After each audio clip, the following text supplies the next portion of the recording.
Aquí vamos a empezar en nosotros mismos. Por un lado, para empezar, ¿bien? Todo lo que tenga que ver con genes omnivox, que son los llamados genes del desarrollo, ¿sí? Embrionario, que son los que permiten hacer la diferenciación de qué es qué. O sea, ¿cómo mis células saben que mis uñas van aquí y no van aquí? ¿Cómo lo hacen? A partir de señalización. Genes que logran hacer un proceso de expresión dirigida por regulación genética que le dicen la polaridad o la polarización a la especie, para dónde va cada cosa. ¿Bien? Ustedes no sé si han escuchado el experimento de la drosófila antenopedia. ¿Sí? Antenopedia. Que toman el árbol, le toman de las patas, células, se las ponen en las antenas. Y le salen patas, ¿sí? En vez de las antenas. ¿Bien? Eso demuestra que cuando se toman esas células ya tienen información genética para hacer patas, no antenas. A eso se le llama determinación. La determinación es cuando usted tiene una célula que ya está codificada para hacer un tejido particular. Diferenciación es cuando usted tiene cambios fenotípicos que demuestran que ha cambiado hacia aquí. ¿Bien? Entonces ahí entramos en eso. ¿Sí? Que me permite hacer una diferenciación y me permite saber esto es hueso, esto es retina, esto es negro, ¿vale? Y por supuesto nos permite también la adaptación.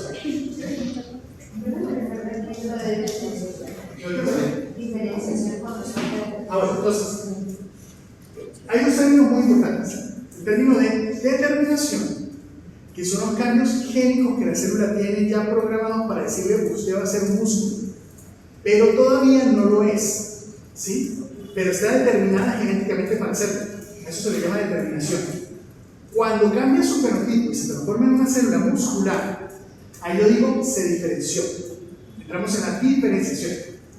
Entonces ya tenemos un cambio fenotípico que me permite decir entramos a una célula diferenciada, que sería una célula muscular. ¿Sí queda claro eso? ¿Dos? ¿Sí? Okay. Los genes van a tener básicamente dos maneras de regularse. O se regulan de forma positiva o se regulan de forma negativa. Es decir, se regulan para que se sientan o se regulan para que se apaguen. ¿Bien? Pero también podemos tener unas relaciones complejas en el proceso de encendido apagado de genes. ¿Por qué? Porque yo puedo decir, mire, este proceso siempre me enciende un gen y este proceso siempre me apaga un gen. Pero ¿de qué está hablando usted? ¿De gen específicamente? ¿O me está dando un gen que puede regular otro gen? ¿Me explico? Yo puedo decir, este proceso me está haciendo transcripción de este gen, que me está activando. ¿Bien? Pero mi interés es el gen, este es el gen A, mi interés es el gen B. ¿Sí? ¿Qué pasa con el gen B? Este se está activando, pero en su activación me apaga este. ¿Sí? Quiere decir que la regulación positiva de este está haciendo una regulación negativa de este. O sea que hay que saber, cuando estamos hablando de que se regula positivamente o negativamente, ¿de qué estamos hablando? ¿De ese gen? ¿O estamos hablando del impacto que ese gen tiene sobre otro gen? ¿Bien? Y claramente están los niveles de regulación.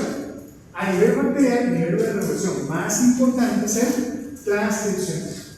Vamos a tener los diferentes niveles, pero el más importante es la transcripción. En eucariotas son todos. O sea, en eucariotas es transcripción. Es todo lo que antes de pasar a la traducción, todos los fenómenos post-transcripcionales. ¿Sí? En la parte de la biología de la mensajero, no sé qué. El cual eso es decir, traducción. Post-traducción. Entonces, en cada elemento tenemos factores que son reguladores, que son casi fragmentos. Miremos estas definiciones. Ya previamente nosotros habíamos hablado de que era un gen, ¿cierto? Sí. Teníamos mucha definición de gen. ¿Qué gen era qué? Era la secuencia de gases. Ajá. Secuencia de nuclear.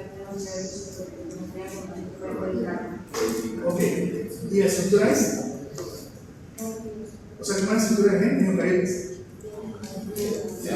Por ejemplo, motor. ¿Sí? Diferente a los operadores. ¿Sí? Ok.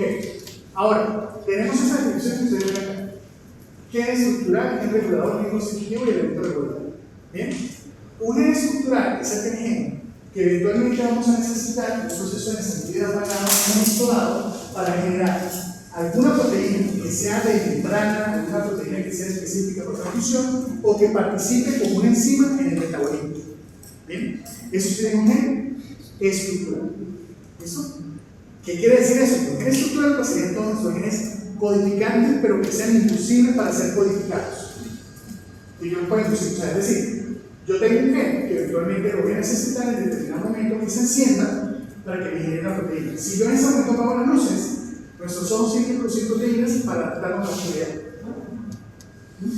Entonces, automáticamente la percepción de la oscuridad hace que se creen señales que hace que genes estructurales produzcan proteínas para que yo pueda ver la oscuridad. Gen regulador. El gen regulador es un gen que va a generar una ARN o eventualmente una proteína que obligatoriamente va a ir a influir sobre otro gen en su proceso de expresión. O sea, ya no forma parte de que va a formar una enzima, de que va a formar proteína de membrana, de que va a formar un canal, un receptor, no. Un gen regulador, su producto va a ser ir a influir sobre otro gen. Ir a apagar, ir a encender, lo que sea. Pero tiene que influir sobre otro gen. ¿Vale? Por ejemplo, un orden de interferencia. Exactamente. Exactamente. Los genes que generan los ARN de interferencia, esos son genes de tipo regulares. ¿Listo? Exacto. ¿Qué sería un gen constitutivo? Que siempre está. Bueno, perdón, ya para que una cosa. Encender o apagar, pero una cosa importante, porque nosotros siempre tenemos en nuestra cabeza que el encendido apagado de genes es como un switch, como luz, apagado y encendido, ¿sí? Y es más bien como esas luces que usted puede regular, que puede ir encendiendo o puede ir apagando. ¿Sí me entienden? ¿Sí? Entonces, claro, sí estamos hablando de encendido apagado, pero hay que tener eso presente. O sea, la mayoría de los genes tienen como ese factor en el que podemos ir encendiendo o apagando. Exactamente. Por ejemplo, insulina. O sea, la insulina yo tengo un rango basal de insulina, pero si yo consumo, ¿verdad? Mi páncreas tiene que comenzar a producir. Entonces ahí estoy comenzando a aumentar la intensidad de la luz. El gen de la insulina sería un gen regulador. Qué buena pregunta. O sea, el gen de la insulina realmente es un gen estructural, pero que tiene algo de función constitutiva.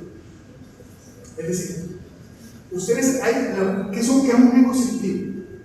Que siempre se está expresando. Que siempre se está expresando. Siempre se está expresando. ¿Bien? ¿Por qué? Porque se necesita desde el punto de vista del metabolismo basal. ¿Sí? El gen de la insulina produce la insulina, que es un elemento que viene siendo hacer una función específica para meter entonces el azúcar a las células, ¿verdad?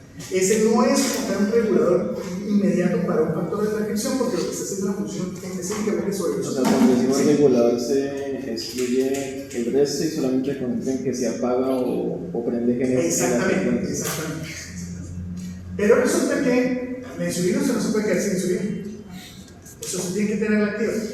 Por lo tanto, desde ese punto de vista es constitutivo. ¿Sí? Porque mantiene una función basal. Se mantiene. ¿Okay?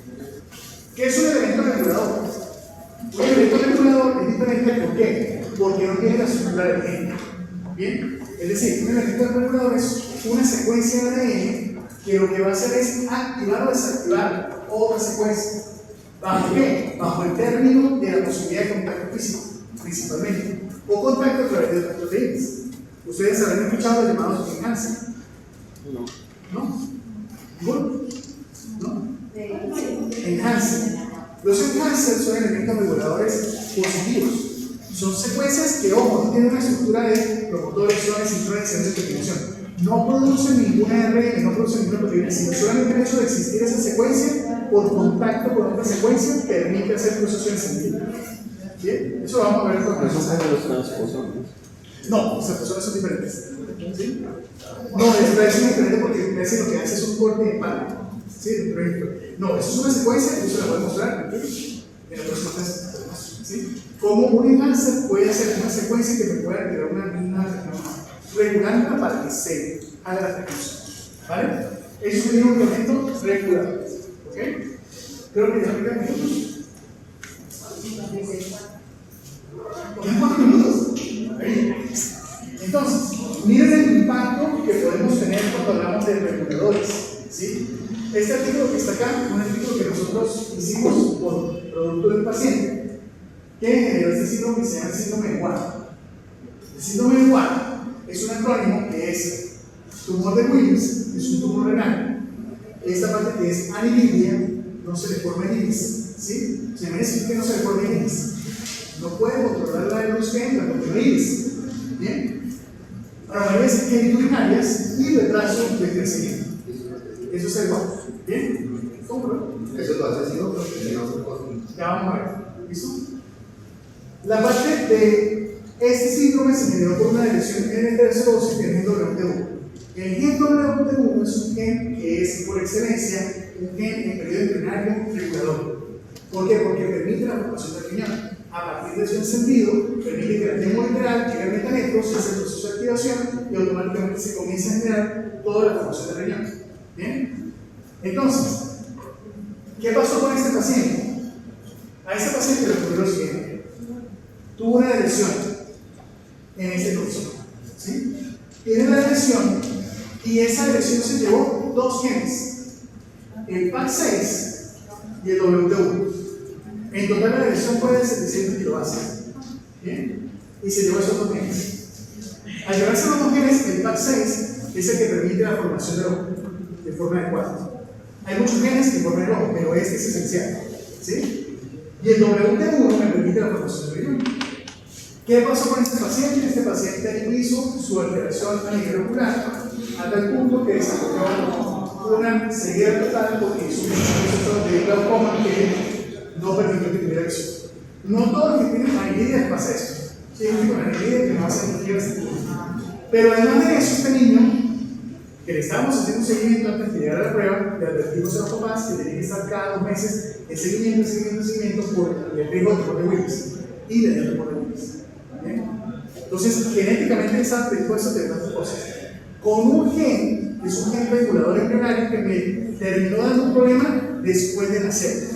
Bien, entonces fíjense cómo la regulación de nutrición es tan importante en la dirección de salud y enfermedad.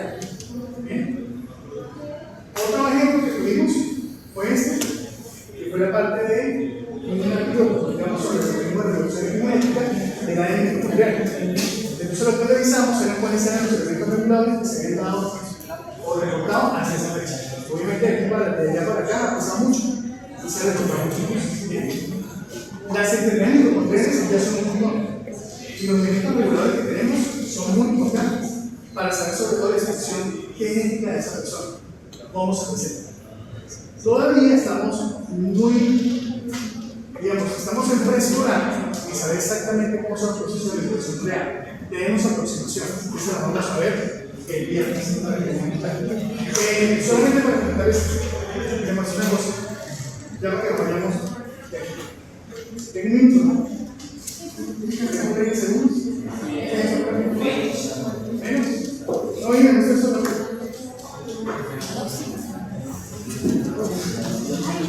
No me da pausa.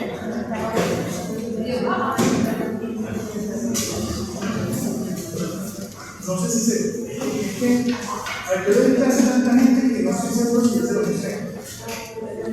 Yo le mandé a la clase.